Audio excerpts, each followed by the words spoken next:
नमस्कार साथियों, स्वागत है आप सभी का आपके अपने YouTube channel SSC GK classes में। आज मैं उपस्थित हूँ आप सभी के लिए जीके का प्रैक्टिस सेट नंबर 37 लेकर के, जिसमें 20 क्वेश्चंस होंगे और सभी क्वेश्चंस पीवाईक्यू क्वेश्चंस है। तो आप सभी इस वीडियो के अंत तक बने रहें। यदि आप इस चैनल पर नए हैं तो चैनल को सब्सक्राइब करें, बेल आइकन को दबाएं ताकि इसी तरह के वीडियो हम आप सभी के लिए लेकर के आते रहें। चलिए बढ़ते हैं क्वेश्चन की तरफ। क्वेश्चन नंबर 1 है कि डैश एनपीसी है ना, एक स्वैच्छिक परिभाषित योगदान सेवानिवृत्ति बचत योजना है जो ग्राहकों को व्यवस्थित बचत के माध्यम से अपने भविष्य के बारे में इष्टतम निर्णय लेने की में सक्षम बनाती है। तो इसका राइट आंसर है हमारा ऑप्शन नंबर बी, राष्ट्रीय पेंशन प्रणाली। राष्ट्रीय पेंशन प्रणाली इसका राइट आंसर हो जाएगा। इस योजना की शुरुआत की हम बात करें तो इस योजना की शुरुआत 2004 में है ना, केवल सरकारी कर्मचारियों के लिए सरकारी कर्मचारियों के लिए किया गया था, है ना, किया गया। लेकिन 2009 में, है ना, 2009 में, है ना, सभी जितने यानी भारत के जितने भी यानी सभी नागरिकों के लिए, सभी नागरिकों के लिए सभी नागरिकों के लिए नागरिकों के लिए ये पेंशन प्रणाली जो है वो खोल दिया गया। ठीक है, खोल दिया गया। ठीक है, शुरुआत में 2004 में इसकी शुरुआत से केवल सरकारी कर्मचारियों के लाभ के लिए किया गया था, लेकिन बाद में 2009 में जो है अपने भारत देश के जितने भी भारतीय नागरिक हैं उन सभी के लिए इसको जो है खोल दिया गया। इस प्रणाली में जितने भी 18 वर्ष से लेकर के और 65 वर्ष के आयु के जितने भी लोग हैं उनको जो है आयु के बीच जो गैर निवासी है सहित भारतीय नागरिकों को कुछ कर लाभों पर अपनी सेवा निवृत्ति के लिए योगदान देने की अनुमति देती है। क्वेश्चन नंबर 2 है कि गौफ नृत्य किस राज्य का प्रसिद्ध लोक नृत्य है। इसका राइट आंसर है ऑप्शन नंबर बी, यानी गोवा का जो है नृत्य है। ये काफ़ी प्रसिद्ध लोक नृत्य है वहाँ का गौफ नृत्य। तो आइए हम जानते हैं कि गोवा के जितने भी जो लोक नृत्य हैं उन सभी के बारे में। गोवा के जो लोक नृत्य है ना, लोक नृत्य, उन सभी के बारे में जानते हैं। चलिए, तो लोक नृत्य में है ना, सबसे अगर हम देखें तो एक यहाँ पे है, आप देख सकते हैं गौफ। चलिए, तो एक नंबर पर गौफ हो गया। ठीक है, चलिए दूसरा तरंग मेल। ठीक है, तीसरा कोलाई। चौथा देखनी देखनी होगा चौथा। अगर हम पांचवा की बात करें फुगरी, है ना। छठा की बात करें सिग्मो, है ना, सिग्मो। सातवां की अगर हम बात करें तो घोड़े, है ना, घोड़े कह सकते हैं। आठवां की हम बात करें मोरनी। ये सभी गोवा के लोक नृत्य हैं, है ना। मोरनी, समई नृत्य। दसवां की अगर बात करें हम तो जगर। 11 रन रन माले। ठीक है, 12 की बात करें तो नन्या मेल। ये सभी गोवा के लोक नृत्य के अंतर्गत आते हैं।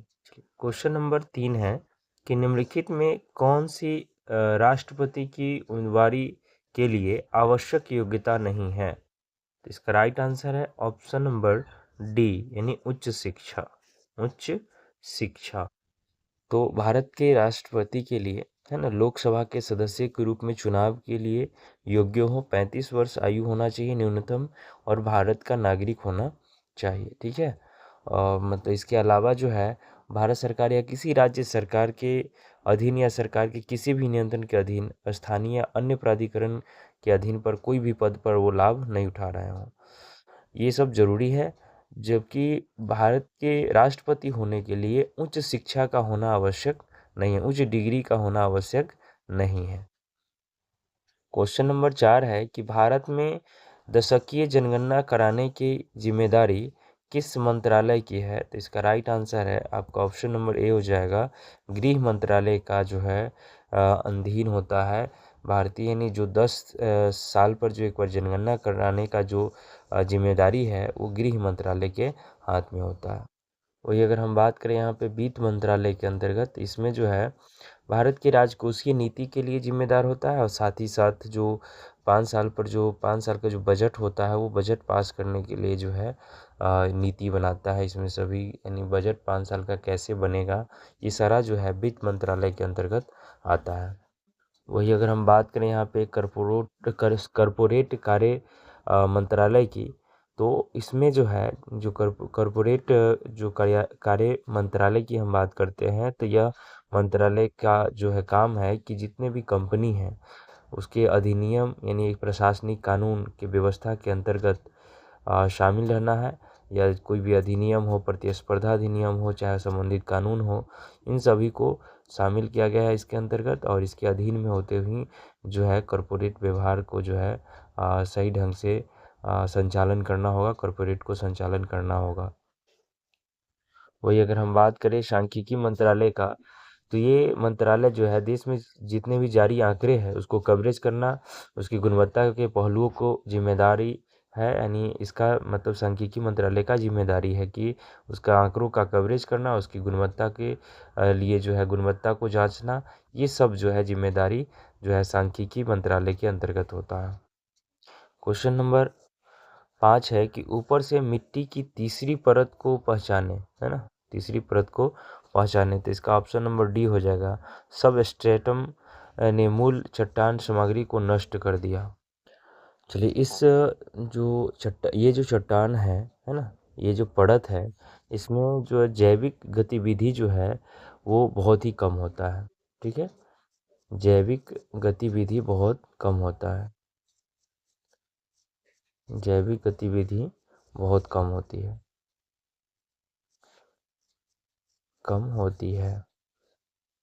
चलिए क्वेश्चन नंबर 6 है कि हेमिस उत्सव मुख्य रूप से डैश में मनाया जाता है, इसका right answer option number C यानी लद्दाख में मनाया जाता है। इस उत्सव की जो शुरुआत की अगर हम बात करें, तो इस उत्सव की जो शुरुआत है वो 26 जून 2015 में किया गया था। ठीक है, ये जो जम्मू कश्मीर का एक मठ है ना, जिस मठ को कहते हैं हेमिस गोम्पा मठ, गोम्पा मठ, वहीं से इसकी शुरुआत हुई थी, है ना। और इसकी शुरुआत जो है गुरु पद्मसंभव गुरु पद्मसंभव पद्मसंभव की जयंती के रूप में मनाया जाता है, जयंती के रूप में मनाया जाता है। क्वेश्चन नंबर 7 है कि 1971 के भारत पाक युद्ध के दौरान भारत में कौन सी पंचवर्षीय योजना चल रही थी? इसका राइट आंसर है ऑप्शन नंबर बी यानी चौथी पंचवर्षीय योजना चल रही थी, यानी चतुर्थ पंचवर्षीय योजना चल रही थी।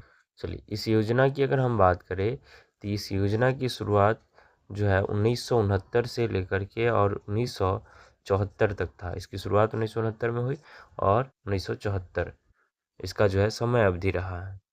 क्वेश्चन नंबर 8 है कि भारत में हरित क्रांति का पहला चरण डैश, है ना, यहाँ पे डैश होगा, सॉरी एक मिनट, यहाँ से मध्य डैश से डैश मध्य तक था, है ना, डैश यहाँ भी होगा, मध्य तक था।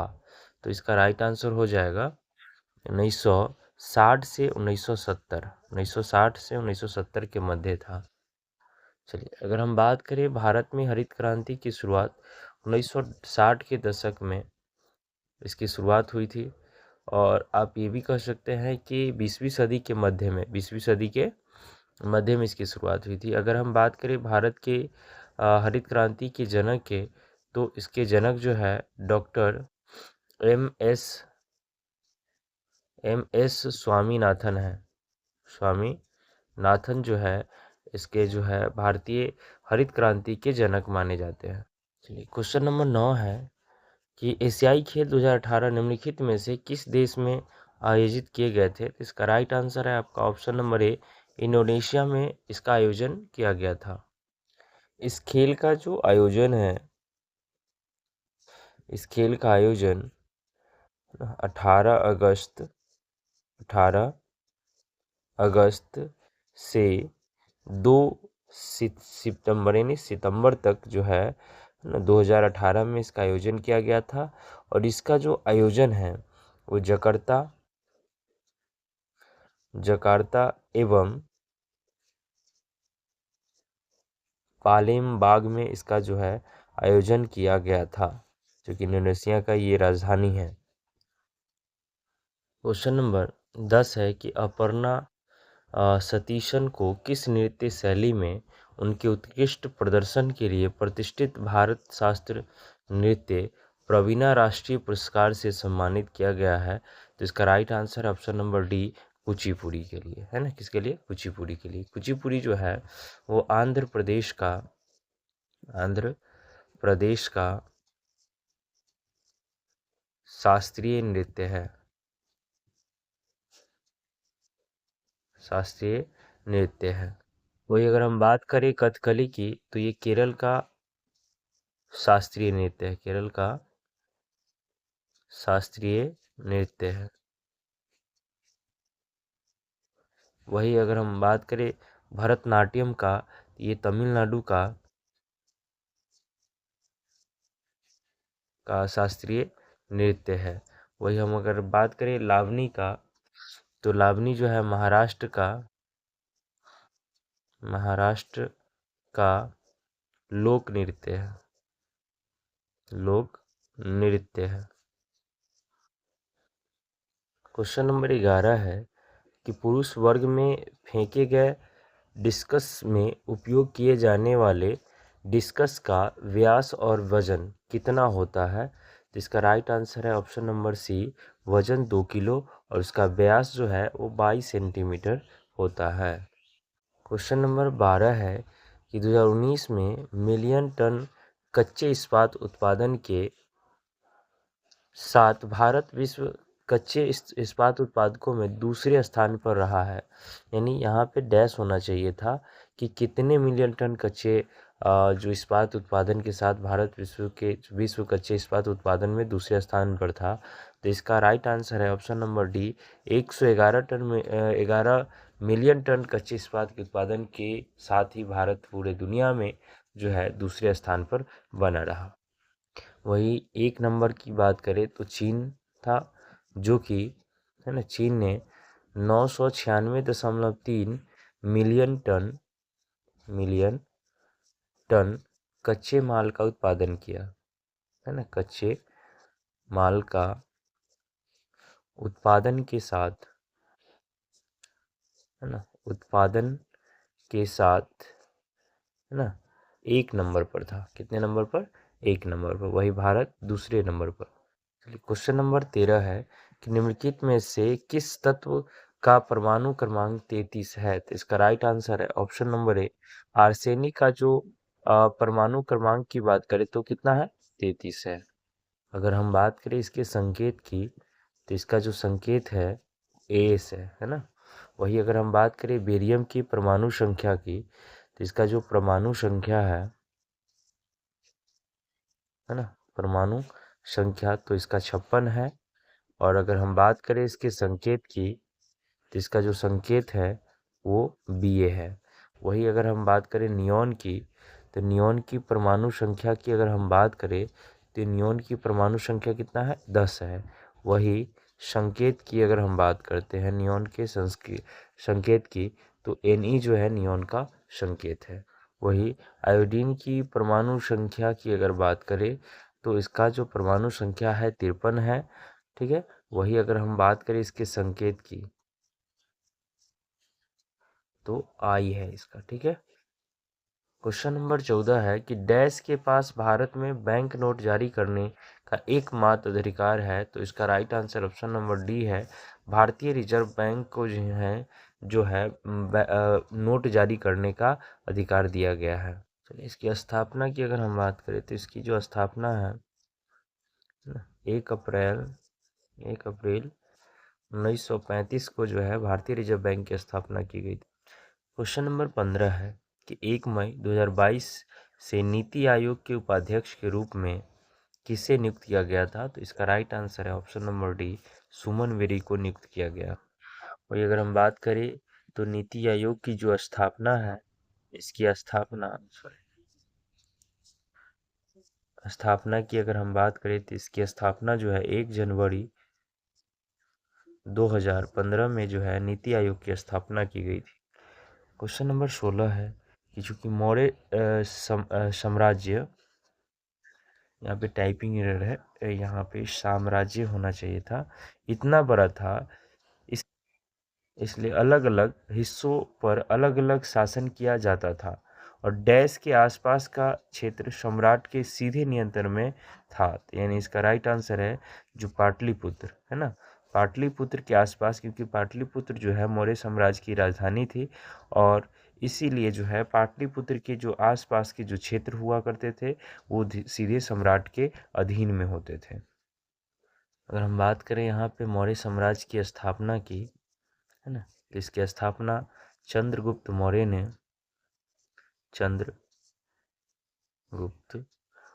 ने इसकी स्थापना किया था, है ना। चंद्रगुप्त मौर्य ने 321 है ना ईसा पूर्व से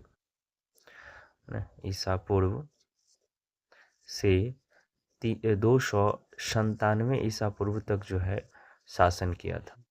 वही अगर हम बात करें कि मौर्य साम्राज्य के अंतिम शासक की अगर हम बात करें तो मौर्य साम्राज्य के जो अंतिम शासक थे, है ना, अंतिम शासक कौन थे?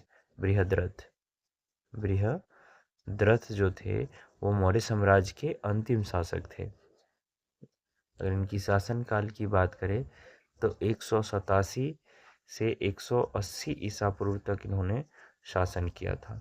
उसके बाद जो है शुंग राजवंश का जो है शासन आ गया।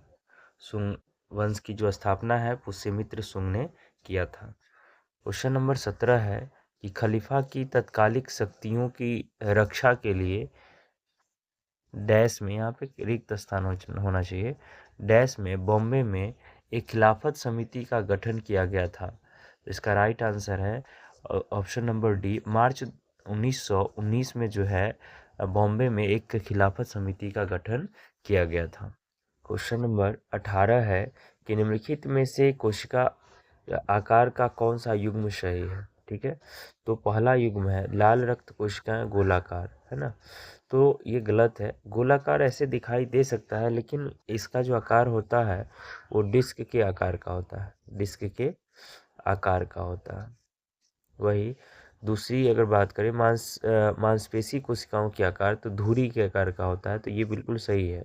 तो आपका ऑप्शन नंबर 3 बिल्कुल राइट हो जाएगा, केवल 2। क्वेश्चन नंबर 19 है कि निम्नलिखित में से कौन सा कर्तव्य भारतीय संविधान में 42वें संशोधन द्वारा नहीं जोड़ा गया था। तो इसका राइट आंसर है ऑप्शन नंबर ए, यानी 6 से 14 वर्ष की आयु के बीच के किसी भी बच्चे या वार्ड को शिक्षा के अवसर प्रदान करना। अगर हम बात करें तो 42वां जो संशोधन हुआ था वो 1976 ईस्वी में हुआ था, है ना। 1976 ईस्वी में जो है इस संशोधन को किया गया था। क्वेश्चन नंबर 20 है और ये लास्ट क्वेश्चन है इस वीडियो का कि सितंबर 2022 में भारतीय रिजर्व बैंक द्वारा यस बैंक के गैर कार्यकारी अंशकालिक अध्यक्ष के रूप में किसे मंजूरी दी गई थी।